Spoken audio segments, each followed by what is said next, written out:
Hey y'all, Fat Man Outdoors. Summer's quickly whittling away. Fall's going to be here on us in just a few more weeks. We're just about 2.5 weeks away from the opening of squirrel season, and fall turkey season will be here. And first thing you know, it'll be time to get in the woods to look for a deer. A lot of folks are going to be sighting in scopes on their rimfire rifles to squirrel hunt with, or their shotguns to turkey hunt with, or their high-powered rifles to deer hunt with. Let's talk a little bit about the line of sight and trajectory of a bullet and the two true zeros.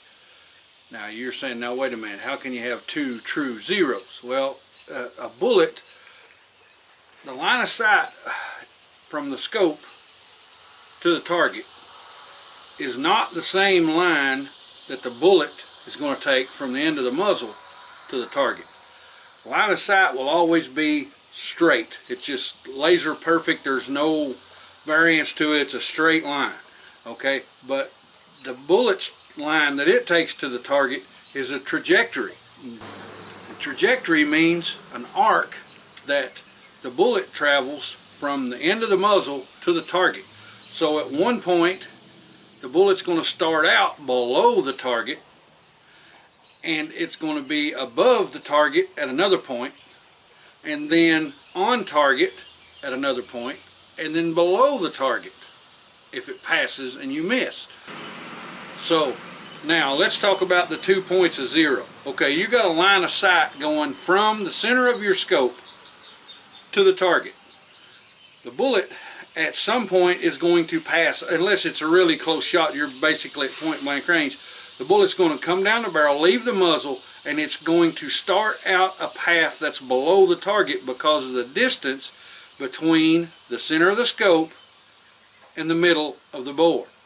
Then the bullet's going to travel an upward trajectory, okay, and it's going to pass, it's going to intersect the line of sight at the first true zero.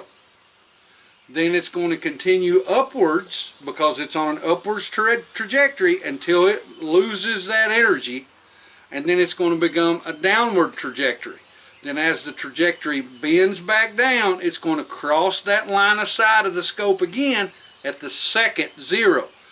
And if you know what your first true zero is, you can zero a rifle in at that first true zero, and you're going to hit dead on. Let's say if your rifle's dead true zeros at 50 and 250 yards. So if you dead sight in your rifle, you zero your rifle in perfect at 50 yards, then when you shoot that same rifle at 250 yards, it's going to be on exactly again. So here's a little graphic that I did to kind of show what I mean, so you can visually see what I'm saying, and it'll be a little bit easier to understand it. Don't laugh, I'm no computer nerd. Now if you'll notice on this page, there's two drawings of bullet trajectory. The top one is what I feel a lot of people is their perceived trajectory of a bullet, that it shoots a straight line from the muzzle to the target, as same as the straight line that goes from the scope to the target. That's wrong. The one at the bottom that shows the arcing line intersecting in two different points with the line of sight, that is the true way that a bullet travels as it pertains to the barrel of your gun to the scope. If that's a little bit simpler to understand, you can see the two intersecting points of the arc line to the straight line. That's the two zeros. If you find the first one, there'll be another one on down range that'll match up to it, because as that trajectory falls, then you'll see that it crosses that straight line of sight, which is the line of sight from the scope to the target. Hope that was not too complicated. So, but what you want to try to do is you want to try to find that happy place. Like on a deer rifle, you've got, let's say, a 7 to 10 inch kill zone. So you want your 0 point to be in the middle of that kill zone, but you want it to have that if you travel past the yardage that you know your rifle is sighted in at, that you know when it falls down to get out of that trajectory line. So you know if you've got your rifle sighted in at 100 yards, but it will drop below that 10-inch circle area on the kill zone of that deer at 300 yards, then you know that you've got a 5-inch and a 5-inch below and a 5-inch above. So it's kind of confusing, but not real confusing if you try to think of it in terms of if it's going up, it's got to come down, because the moment the bullet leaves the barrel, the forces of gravity are working on that bullet and trying to pull it to earth. That's why it's going to find an arc, and that arc is going to eventually find back down to the earth. So if you think about it in terms of gravity, you know there's going to always be two true zeros. That bullet, whenever it leaves the barrel at some point, as long as your windage is correct, at elevation you're going to cross your line of sight 2 times. So if you know what those 2 points are, if you know what the first point is, then it's a lot easier to find the second point. Then once you find those 2 points, you know about where you can feel comfortable shooting that rifle. Like I said, on a deer, you got probably a 10-inch kill zone. As long as you stay in that 10-inch with the majority of cartridges that we shoot today, you're probably going to kill that deer.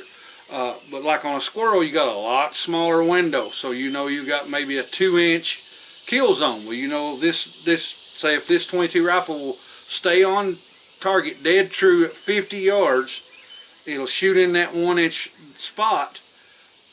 But if I back out, if I'm in closer to say like 25 yards, then I shoot 3/4 of an inch low. Then I know that my first point of zero is not at 50 yards. So then I need to try to figure out where my first point of zero is and where my second point of zero is. Then once I find that, then I know about where a distance that I can shoot as far as how close to me or how far away from me I can shoot at an animal and still be in that kill zone spot that I need to hit. It just takes a little work and getting used to your gun and understanding your flight pattern of your bullets and staying consistent with your shooting. But another big point to that is also use the same ammo. Find what ammo shoots best in your gun and stick to it. Don't have 4 or 5 different types of ammo sitting in your gun vault so that you might pull out one that don't necessarily shoot so good out of your rifle, and then when you go into the field you don't have a predictable trajectory. It's not real complicated. It sounds like a lot, but it's science, but it's actually easy to understand science once you grasp the concept.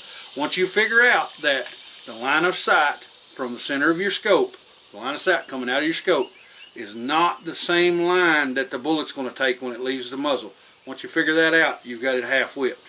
Then you just need to find out where your first point of zero is and where your second point of zero is. Majority of the time, you're going to be able to stay within the kill zone of the animal that you're going to hunt with that particular rifle, as long as you know where those 2 are. Guys, I hope this wasn't too confusing and it helped you with some stuff, and I hope the little graphic that I drew up to show you what I was talking about helped with you. But y'all stay safe, shoot straight. Hey y'all, if you don't mind, click subscribe, and if you like the video, and click the like button, and we appreciate every one of y'all, and hope to see you in the next video. It's the Fat Man. I'm gone.